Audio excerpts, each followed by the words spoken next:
All right, that wasn't necessarily clean or appropriate, but here we are now. We are in the future, minutes after what we just did.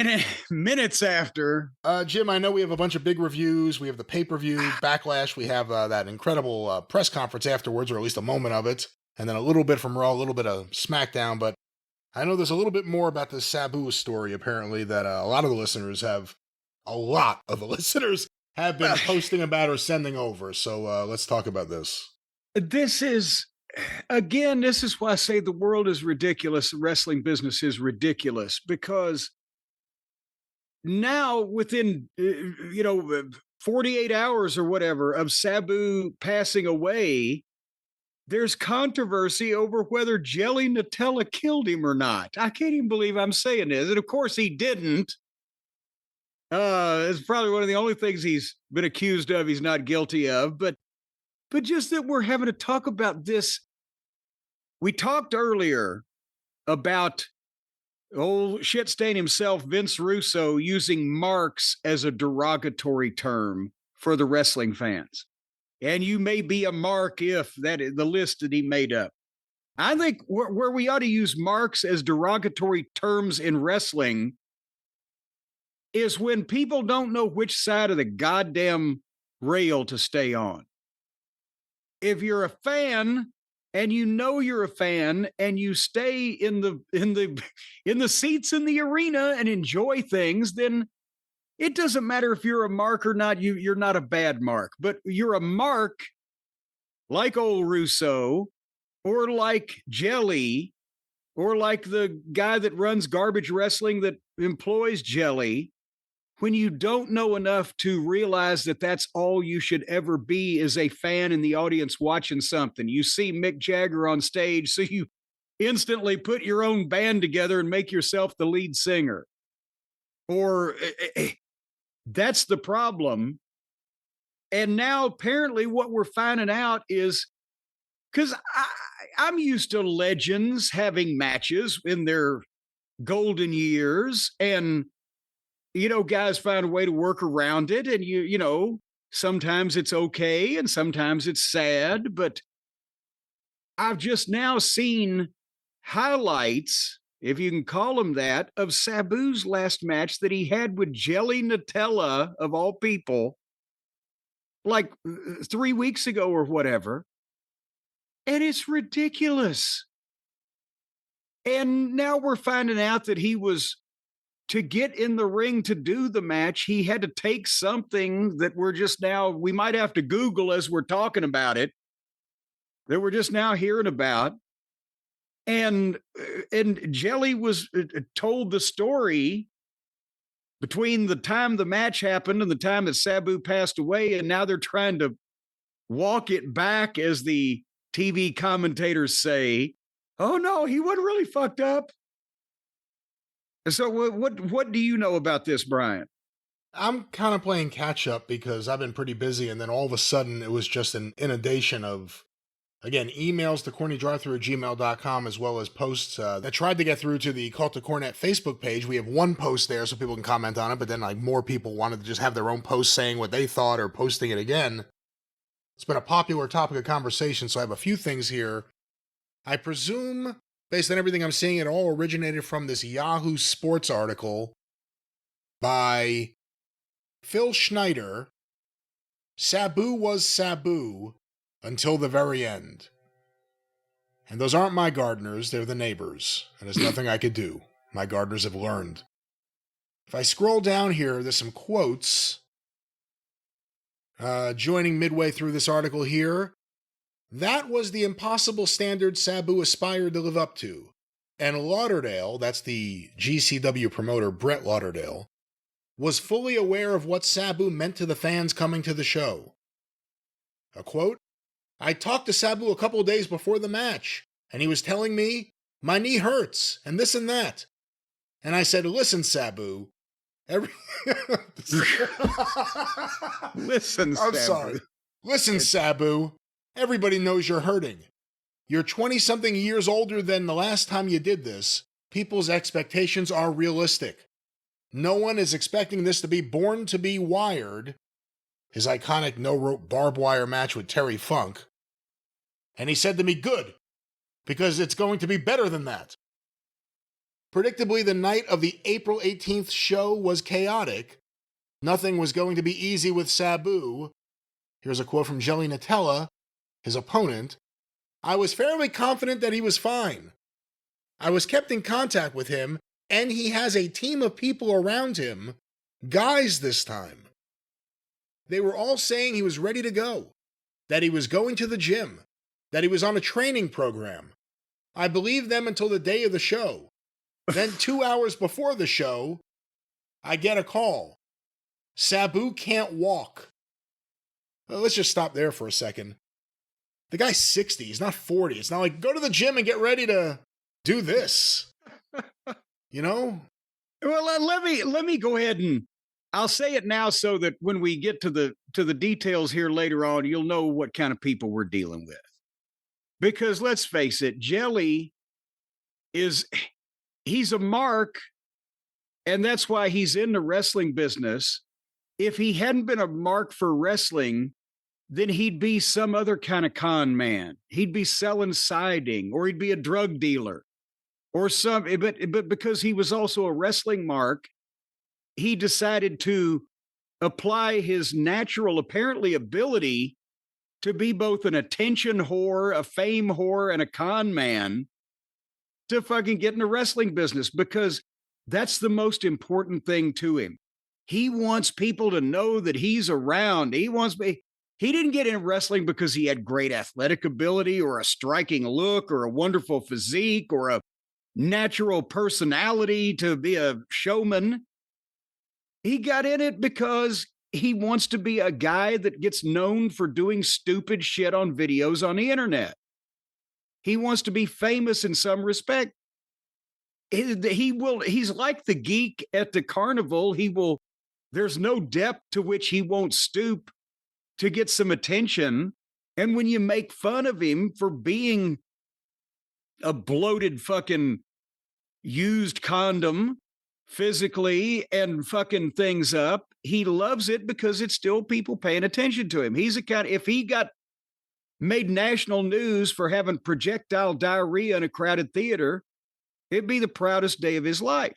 Well, you have to think this is not the attention he wants. We haven't heard anything about this guy forever, and this is the first thing we hear about him is that he, No, this week wasn't the attention that he wanted, but last month was the attention he wanted with this match. Right. He attaches himself to these, let's face it, girls that aren't too bright in the wrestling business, giving them the line that he can get them places, or he can train them or get them booked, or whatever the fuck his deal is with them. He talks to these outlaw promoters that are marks, like this Brett Lauderdale that does the garbage wrestling and has got more money apparently than sense, and it should have been on the other side of the rail. But he buddies up to him. He tried to do it with Tony Khan, but even Tony had some kind of standards and let him go. One White Claw too many. But he buddies up to the fucking promoter who's a mark. Oh, look, I get all this attention on the internet. And then he lets him do these fucking garbage shows where he gets to get in the ring with talent that has at least been recognized and legitimate in the past. And he gets his thrill by getting to, it's like a fantasy camp where you get to perform on stage with some famous celebrity. That's Jelly's whole fucking existence. He's, the pond scum at the bottom, the mud bug at the bottom of the lake that revels in, when he gets to come up to the surface and people go, oh, look, there's a mud bug. And then he pops back down. I think you may have just coined something new for the champions of the Outlaw Mud Show, the Mud Bugs. He's the mud bug. But anyway, so they booked Sabu in his big retirement match against Jelly Nutella because Jelly's a mark and wanted attention. And they're out there. Well, before we get to what they did when they were out there, let's get to the rest of the story about how the match got put together when you said Sabu can't walk. I think that was where we ended. And by the way, I got to double check this, but I believe they previously put them in their Indie Wrestling Hall of Fame and he no-showed. So, the relationship was I don't great know from the whether it was this beginning. company or somewhere else, but no, that was last year. He was in the hotel and he was going to be put in the Hall of Fame, but it was on the other level of the hotel. And this is a shoot. He refused to get in the elevator. Sabu would not get in the elevator to go up to the next floor to do the Hall of Fame thing. And nobody's explained to me why there were no stairs available, but that was the legitimate reason given by witnesses. So they gave it to him this year, I guess, in a fucking ranch house environment. Well, back to Jelly Nutella. What do you mean Sabu can't walk? They said, yeah, Sabu, something with his knee. They're locked up. He can't walk. And his feet are bleeding. He's not coming. Sabu's not coming. I said, Sabu's fucked. So we talked to Matt Tremont, or Tremont. He's an indie wrestler, it says here. And Tremont is about to be the replacement for the match. And I feel like this is going to be the most embarrassing moment of my wrestling career.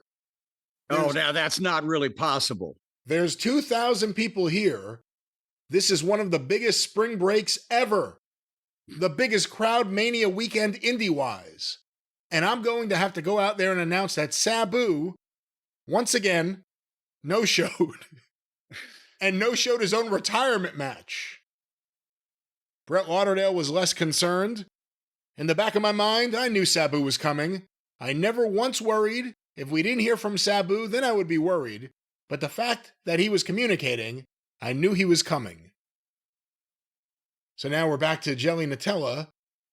We are an hour into the show, and I just said, just get Sabu here. So they gave him something called Kratom. Kratom, I haven't seen this word too many times. Kratom. You could buy it at the smoke shop or something. It's like a legal opiate or something. A lot of things are like something to him.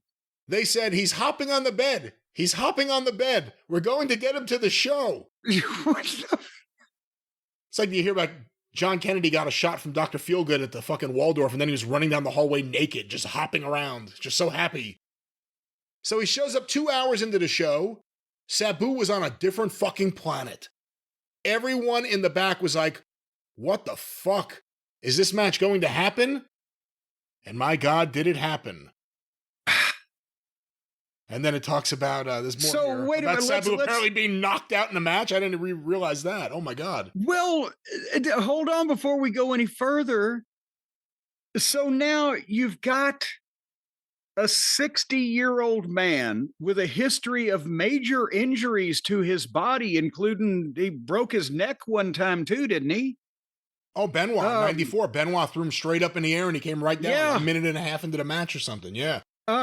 See, a 60-year-old man with a history of major injuries in various parts of his body and a legitimate documented history of not only substance abuse, but actually overdosing at fan fests and being carted out to the hospital in front of the fans. And you're going to book him under the best of circumstances in a barbed wire match with some indie fucking jackoff. Was it a barbed wire match? Yes. Oh, I watch the clips on the, make the garbage people some money. They'll probably need it to defend this court case that may come up. It was a barbed wire match where not only did Sabu fall into the barbed wire, but actually at one point he fell out of the ring through the barbed wire and head first, like to the floor through some furniture and shit, and was knocked goofier, whatever. But no, if this was two 25-year-old guys, you'd say, well, they're fucking idiots. They're going to kill themselves.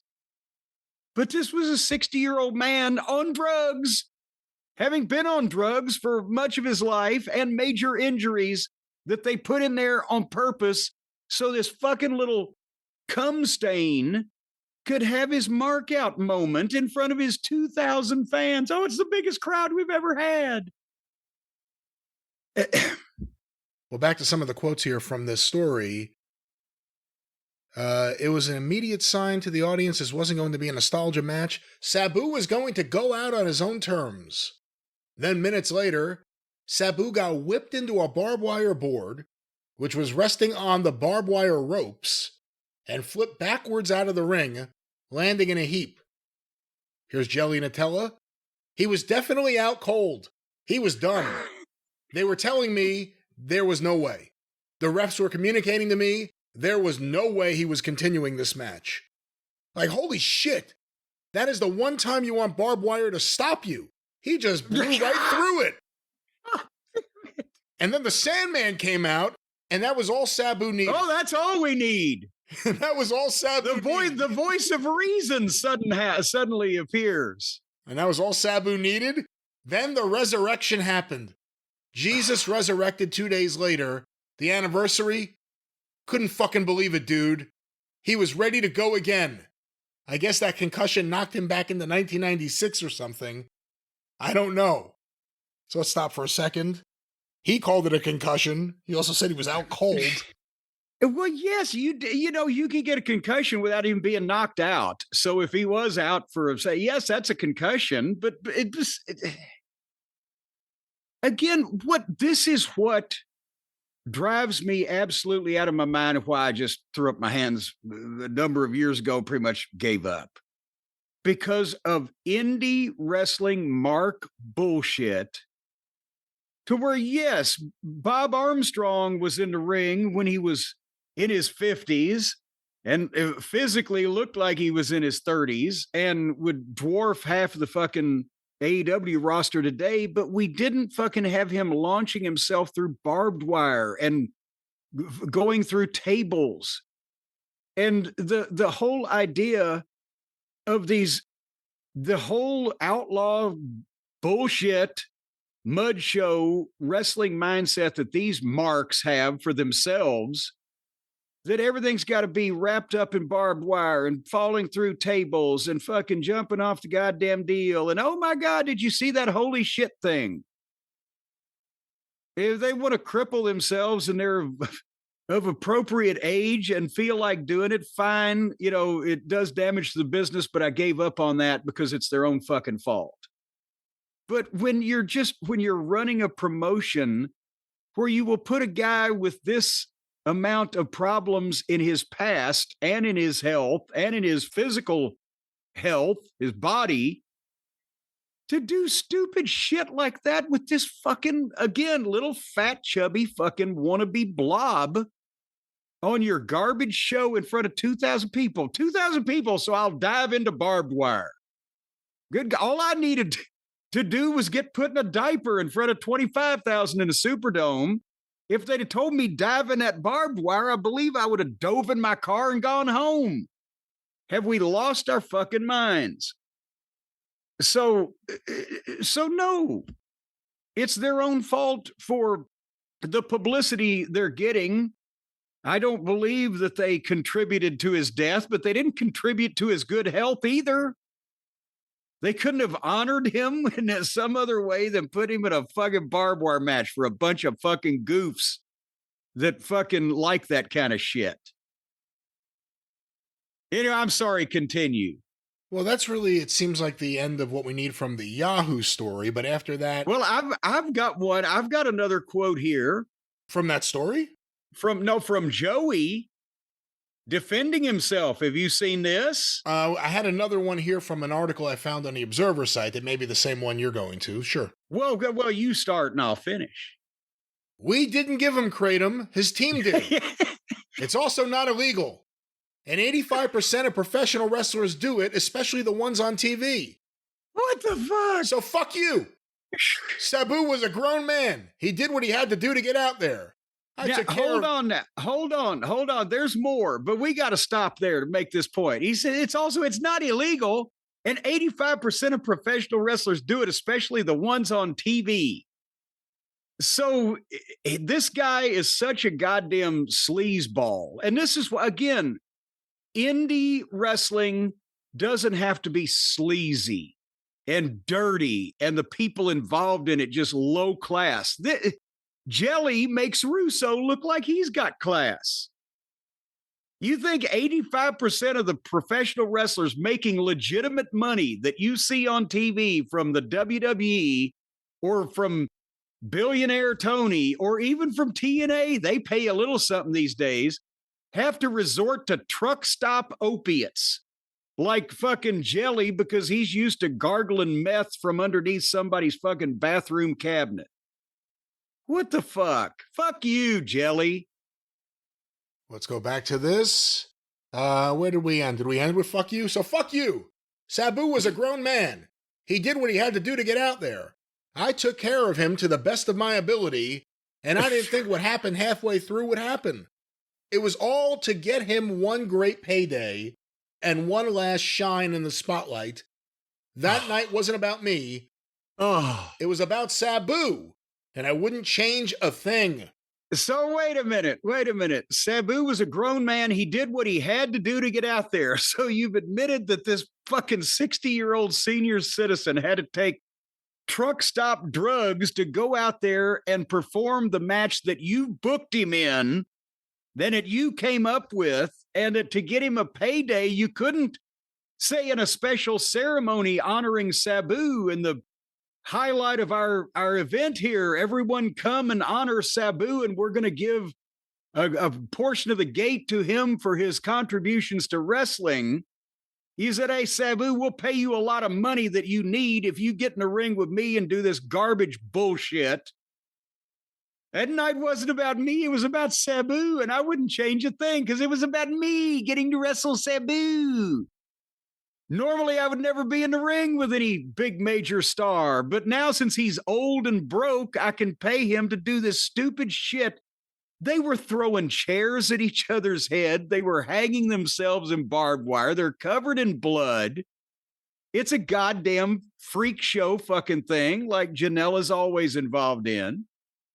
And it wasn't about Sabu, or they'd had a nice ceremony for him and give him a nice payoff and let everybody stand up and applaud him. Instead of making him load himself up on goddamn something that C.W. McCall mixed up in the back of an 18-wheeler and sells out of the trunk at a gas station. The fuck? Well, I'll go back to... sleazy! We have more from this story, if you don't mind, before we get off this convoy here. No worries. This is an update from the Wrestling Observer newsletter site in an article by Brian Rose. GCW owner Brett Lauderdale released a statement defending his usage of Sabu at last month's spring break event, saying he would never put someone in the ring who he thought would be a danger to themselves or others. No, we're gonna let this 60-year-old man that they said couldn't walk 2 hours ago, he's gonna jump through the goddamn barbed wire to the fucking floor. Here's a quote. Any suggestion that I, or GCW, or Jelly Nutella forced him to do this match, supplied him with substances, or somehow caused his death is irresponsible, disingenuous, hurtful, and false. It's upsetting and discouraging to see people so eager to cast judgment without knowledge of the facts. I would never knowingly put someone who I believed was a danger to themselves or others in the ring, and my track record shows this to be true. I have pulled people, in a public and painful manner, from big matches before, sometimes literal moments before a match was to begin, and would do it again if I had to. I spoke to Sabu moments before the match, and he was Sabu. He was the same Sabu I had encountered in years past when I participated in his matches as a referee and later as a promoter. He was the same Sabu I met the following day at WrestleCon, and the same Sabu that made multiple appearances on podcasts and at conventions in the weeks that followed. So there's... He's been carted out of some fan fest too, to be honest. So but nevertheless... I didn't know that. Is that a recent thing, or that happened a while ago? I didn't know anything about that, actually. Within the past few years, I lose track of time these days, but it hadn't been 15 years, more like 3 or 4 or 5. I mean, somebody can look it up. I'm willing to be corrected. But yeah, they had to take him out of more than one from what I remember. But just before we go, I just saw this because I clicked on this thing. It's Jelly's tweet and said, "We didn't give him kratom, his team did. And it's also not illegal, and 85% of wrestlers do it. So fuck you." Well, he got like 18 responses to this because, nobody follows Jelly anyway. But of the responses, one of them is, "And yet you sit here tweeting this with no shame. You acted stupid in AEW. You acted stupid with that flaming kick, and you act stupid and inconsiderate of actions now. Sabu was a grown man, but so are you. And regardless of what happened, a man is dead, and you sit here doing this." And another one said, "You still wrestled a man who was 60 years old and couldn't fucking walk without taking a drug to make the pain disappear. Have some shame, dude." Another one says, "Why did you at Lauderdale kill Sabu?" Another one said, "It's fine you killed a 60-year-old man because his team forced him to wrestle after you told him to do whatever is needed to force him to work." This is all caused by his quotes. It's not like it's caused This is by people the that match. follow. This is people that follow him apparently on Twitter because Wow. they saw his tweet. Here's an opposing view. What a complete piece of shit Joey is for this. Nothing's stopping you from apologizing and owning up to a legend's death. Karma's going to hit hard for sure. What, but on the other side of it, what do they want him to say? "I'm sorry I killed Sabu"? Well, and again, Or "I'm sorry that I was involved in the match"? Like, what is the mob wanting? Because, they're mad, and sometimes that doesn't go away, and, it may not go away, but... I think some kind of shame of, we're so sorry that this is happening. In hindsight, maybe we shouldn't have booked him to wrestle a few weeks ago or something to mitigate the circumstances. Instead of, "Well, fuck you, I didn't do it." Because that just meant, well, fuck you too, whether you did or not. Because he's such an obnoxious twat, Joey, or Jelly, or what is his name again? Jelly, Joey. People want to dislike him anyway because of that fucking smirky look on his little midget face. If they start testing for kratom, they're really going to dislike him. If 85% of the business is on that shit? And why? If Sabu needed that so that he could hop up and down on his bed and go to the show to get knocked out, what are the wrestlers on TV using it for? Just for an energy boost?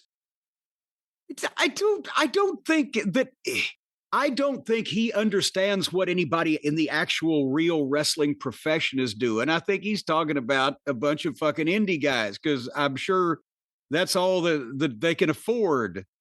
But I don't think that millionaires are taking truck stop fucking heroin or whatever to.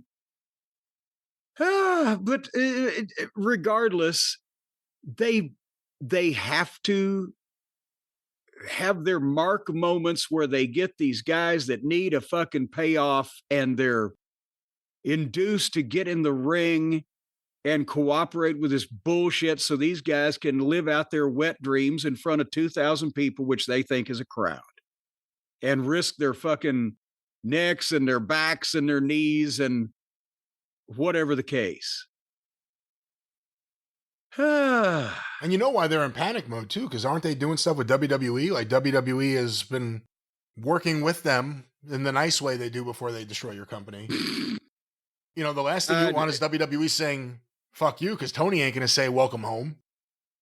Well, and besides that, they just don't want this publicity because the indie audience that's more likely to know who Sabu is than anybody else is the only audience they've got. So they don't want to piss those people off.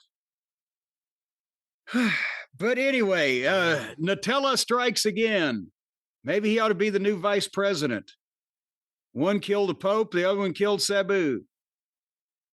One last thing on Sabu, I just remembered. He was the first guy I heard about super gluing his cuts closed. He wouldn't go to the hospital and get stitches. He would use super glue to close them. Yes, and I mean, there is some medical precedent for that, depending obviously on location of the cut and et cetera, and conditions in the field or whatever. But when he fucking ripped his bicep open and got somebody to run out and get duct tape and just taped his arm back together, there's not medical precedent for that. That's just, and that's another thing. These fucking indie outlaw goofs that were praising, oh, so what a fucking beast he was. He just taped that, the bicep is laid open to the bone, but he just taped it up with duct tape. Then they're, oh, what a guy. Fuck you. I'm not putting myself in that fucking position. They'd shit themselves if they were in a good old fashioned riot like I used to be, but at least I didn't goddamn do that to myself. I would rather be in a riot than be duct taping my arm closed from being ripped apart with barbed wire. But they think that's an element of tough. That's just kind of an element of fucking goofy.